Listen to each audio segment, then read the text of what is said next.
Yo, what's up everyone? Gamer Guy 7 is in the house. And just yesterday or the other day, depending on when this video is uploaded, we got some new footage of Sonic Mania. It was actually leaked footage. It was an update that got leaked over in the UK. It contained a lot of new content for Sonic Mania, like every level now has a transitional cutscene, and the Metal Sonic boss has been revamped too. And yeah, just little things like that. So you can see the video footage here play right now. The Metal Sonic boss, for instance, in Stardust Speedway, after you beat the first phase, during the second phase, you're chasing Metal Sonic with this moving or this closing in pillar of spikes while you're attacking Metal Sonic. It was all right. It was pretty cool, but it was a little lame because it was easy to grab your rings again and defeat Metal. But they changed it to like a huge Metal Sonic, like Overlord type of boss. Someone said it was from Knuckles Chaotix, but I forgot which one. I forgot the name of the boss. And basically, Dr. Eggman throws the Phantom Ruby inside the chest of Metal Sonic, and he turns into this big mega monster, and Sonic has to defeat him. And then you got other, transitional cutscenes. So like after flying Battery Zone, Sonic and Tails ride these like hang glides and glide all the way down to Press Garden, or like after Oil Ocean, they board this submarine that goes over to Lava Reef. So it's nice, and it really connects the whole story of Sonic Mania, and it even teases like the Titanic Monarch ship and the Death Egg a lot more, pretty much like Sonic 3 Knuckles. So just to let everyone know, this is not a Sonic Mania Plus content. This has nothing to do with Sonic Mania Plus. It's just an update. And my question is, why wasn't this released day one? This is something that should have been released day one with the game. I remember a lot of people complained or just took notice to there being a weird absence of transitional cutscenes. It's not that there wasn't any transitional cutscenes, there were, but it was very, very random. It was not in all levels, but it was in some levels, and it just gave a sign like Sega rushing things, like they didn't have time to finish all the transition cutscenes, so they just released the game because they're like, it's just cutscenes, it's no big deal, it's the gameplay that matters. And that's true, gameplay does matter, but it just felt incomplete. Reminded me of Sonic Generations, how after Chemical Plant cutscene, there was no more cutscenes for any level he visited. It felt like that. And so yeah, so thank God Sonic Mania was a hit, a success, and a great game. But it's just something I've always been noticing about Sega's business practices and Sonic teams as well. Things always appear to be rushed. So I was at first going to make this video called "Was Sonic Mania Rushed?" And a lot of people commented me on Twitter saying, no shit, it was rushed. In that aspect, not in the gameplay and everything. That was polished because Taxman, or Christian Whitehead, and his team was behind all that, so it was flawless. But everything else, I knew Sega was determined to make sure that Sonic Mania came out before Sonic Forces, since Mania was the self-proclaimed prequel to Forces. So I just feel like not a lot of content got in that would have been in had it not, had that not happened. And even like, the trailers where it had like Sonic, a sketch of Sonic, Tails, and Knuckles. There was a sketch animation of Sonic looking at the elevator, and it shows like 1, 2, 3, K and M, which symbolizes Sonic 1, 2, 3, Knuckles, and Mania. That wasn't in the intro cutscene at all, or the intro animation at all to Mania. It just shows them already in the elevator, but that animation shows them before they walk in the elevator and Sonic presses M to go to Mania World. So it's just those little things that you can say, oh, they got cut, but I doubt it was cut, because I mean, it's not like this is a movie and they were, they had to cut things because of time or whatever. I just feel like the game got rushed in a way. And before I get into this, because I want to talk about Sonic games in general, are almost always rushed. And I know a lot of people are going to be like, what? You mean all Sonic games suck? No. A lot of people think that when something is rushed, that means it's bad. But that's simply not true. Let me talk about you guys, for example. Has there ever been a school project or assignment that you rushed, but you got a good grade on it? You got a decent grade, whether it was a C average, a B, or you aced it with an A. But you rushed it, and you know damn well that if you had spent more time, just a little more time on that project, it would have been even better than it already was. I've done that too. I'm guilty of that all the time. I rush a lot of my projects. Sometimes I take my time on it, but especially when there's a deadline, especially with me and my procrastinating ass, I rush it. But that doesn't always mean it's bad. Now, mind you, majority of the times when you rush things, you're going to get a lot of mediocre or bad work. And that explains why a lot of Sonic games end up mediocre. But every now and then you might work well under pressure. Like me, sometimes I do a damn good job under pressure and the video comes out spotless. Just take a look at my Sonic theories. A lot of them have been rushed. The most rushed Sonic theories I've done is the Sonic speed and strength theory a bit. I rushed that a little bit because I wanted that to come out as soon as the Knuckles theory came out, because that's when I made my comeback with Sonic theories. And let's see, the Sonic Cannonball theory, that was rushed because of April Fools. And what else? There's a couple theories that I rushed, not like that, but a lot of them I took my time because I didn't have enough time with them. But I did rush some theories. The Phantom Ruby theory was a little rushed, and the theory I'm working on right now, the Infinite versus Mephiles theory, is also rushed because I have to beat the deadline and get this out since I'm being sponsored. So I'm trying to get it out before April 30th.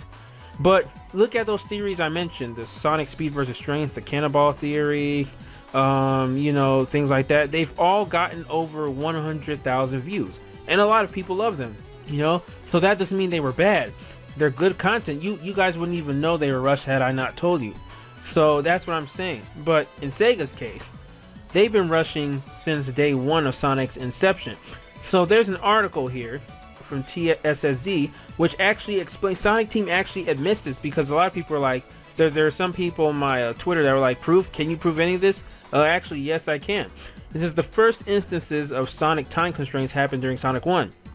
Time constraints forced Scrap Brain Act 3 to be a Labyrinth Zone basement rehash, according to Yuji Naka. He says, and I quote, "Instead of going straight to the boss in the end, you get dropped down a level, and we wanted that feeling of fighting your way back up. It would have been nice to draw a specific background just for the final stage, but due to space and time constraints, we just changed the background color and made the basement level the same as Labyrinth Zone." So that was the first sign of rushing in a Sonic game. I always wondered why that underwater section looks so much like Labyrinth, just the grayish version. And also, Sonic 2 definitely there was a lot that was cut from Sonic 2 in the beta footage. And it says, Sonic 2 could have had an extra 2 months of development, but Sega thought a sequel was too soon. Sega was also unforgiving about the deadline too, so much that Yuji Naka and Yasuhara's original vision for Sonic 2 had to be delayed, and one particular level had to be taken out of the game. Yuji Naka explained the latter. So basically he says the basic idea was about the same as it was in Sonic and Knuckles. You'd encounter the stage through normal play by collecting the emeralds. The idea behind the stage was, where do the Chaos Emeralds come from? That's where Sonic was originally supposed to be granted his supersonic powers. We finally were able to use it in Sonic and Knuckles, though it wound up being quite different from what we had planned in Sonic 2. But even from Sonic 1, we'd been throwing around those sort of ideas. Still, when we were running out of time, we looked over things quickly trying to figure out what to dump, and Chop went to the Hidden Palace. There's simply no way we could have thrown that in deadline at the rate we were going. As you guys know, in the Christian Whitehead remix or remake, he added Hidden Palace. But like I said, this kind of worked in their favor because I much prefer Hidden Palace in Sonic 3 and Knuckles, and it builds onto the lore so much more. Had it not been for that, we would have never gotten Hidden Palace and Knuckles Angel Island, so I'm glad that happened. And there's other games too, like Sonic Spinball and Sonic 3 and Knuckles. Now, Sonic 3 and Knuckles, as great as that game was, it still got rushed somewhat. Not like the previous two, but it was, like it says here, was Sonic 3 and Knuckles rushed? Yes and no. Time constraints were a factor with the split up, but not in the way people think. The executive coordinator for the game, Roger Hector, said the following: "There were so many creative ideas that it would take too much time to develop such a massive project. The team brainstormed up 2 games worth of material initially, and it was decided before the alpha stage, I think, that it would make more sense to split it into 2 games.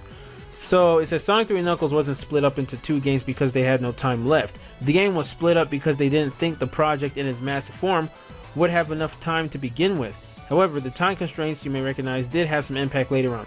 Like for instance, Flying Battery Zone should have been in Ice Cap Zone's place and vice versa." So yeah, as you know, Sonic 3 and Knuckles, it actually worked in their favor because they had so many great ideas that it was just too much for one game, so they split it into 2 games. And as you know, Sonic Extreme was rushed to the point that it was canceled. Now let's talk about the 3D games that were rushed. Obviously, Sonic Adventure 1 was rushed. You know, the voice acting, you guys know the story. I talked about that in my previous video about Sonic voice actors, how the English voice actors didn't have enough time, and the Japanese team was not willing to work with them well, so they kind of just winged their way. That's why the voice acting was so bad. Then you have Sonic Adventure 2, where the story was very contrived. I always wondered, until I watched Some Call Me Johnny's review, where he broke apart the story, and it just completely contradicted itself in such a way that this story had to have been rushed.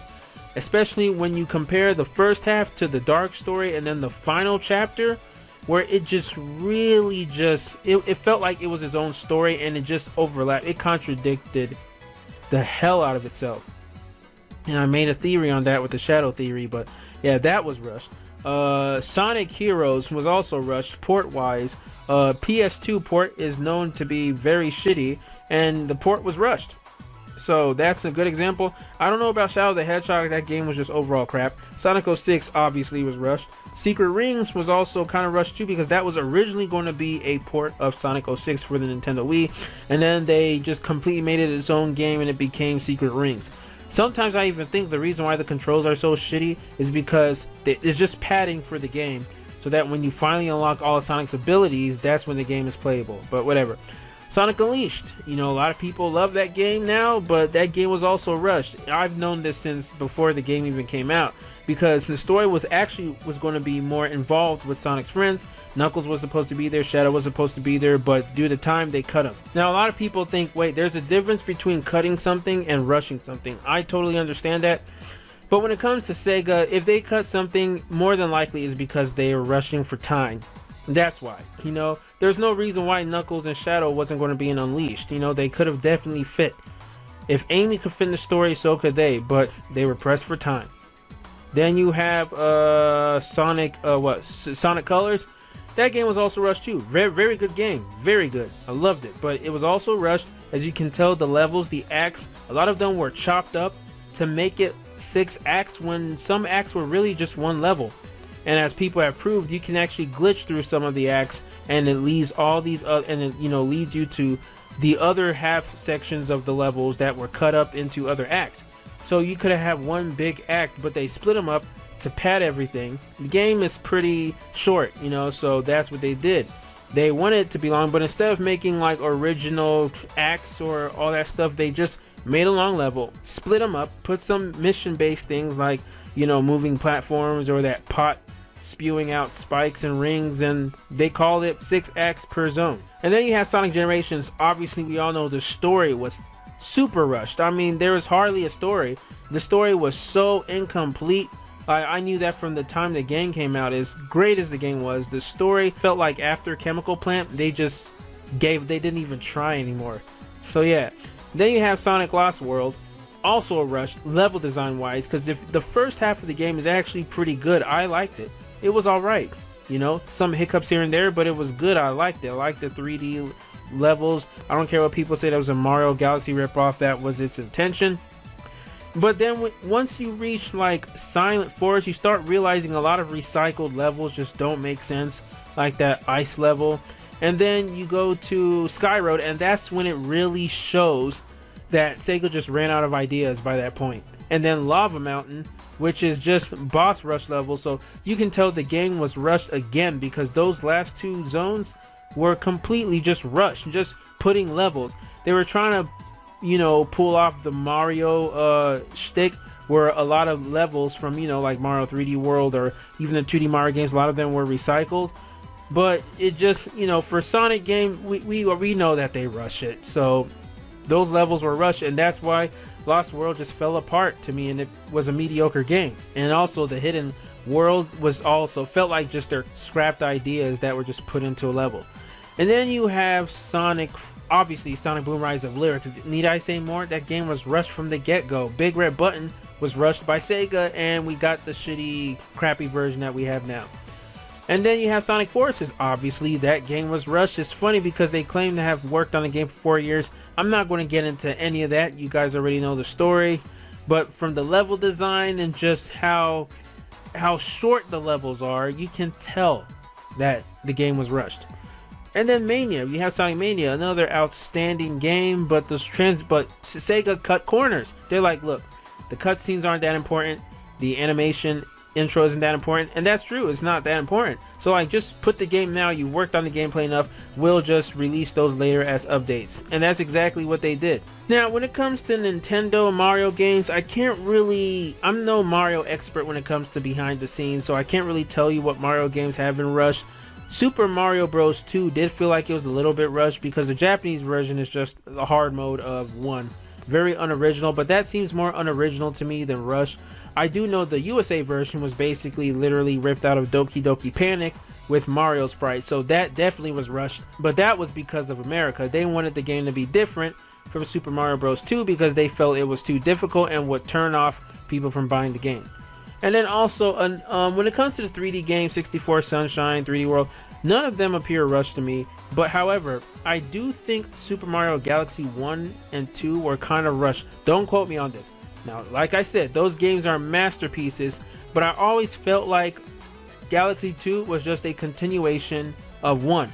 After all, it was supposed to be an expansion DLC pack of Galaxy 1, and it was supposed to be called Super Mario Galaxy More. But Miyamoto had so many ideas that he didn't have time to put in Galaxy 1, so he just called it Galaxy 2 and it became its own sequel.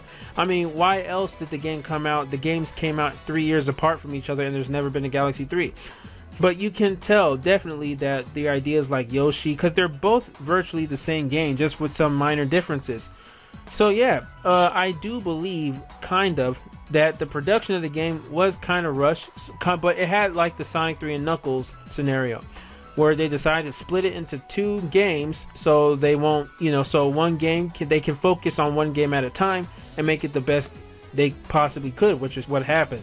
Because if you pay attention to Super Mario Galaxy 2, the story is almost non-existent. I mean, it's very bare bones, it doesn't add to anything as the story in Galaxy 1, and it doesn't take away. It's really just like a continuation. So that's the only time Nintendo quote-unquote rushed a Mario game, I think. 3D World wasn't rushed, obviously, and Odyssey was anything but rushed. I mean, that game has so much content, 999 moons. So yeah, but this is just a habit that Sega and Sonic Team has been doing, and they need to stop it, because not all the time will they succeed.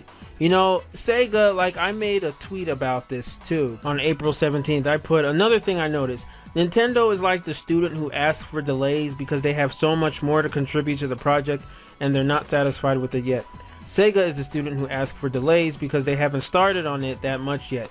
That is so true. Nintendo is known for delaying their games, but they want to make sure it's in the best quality possible, and it usually is.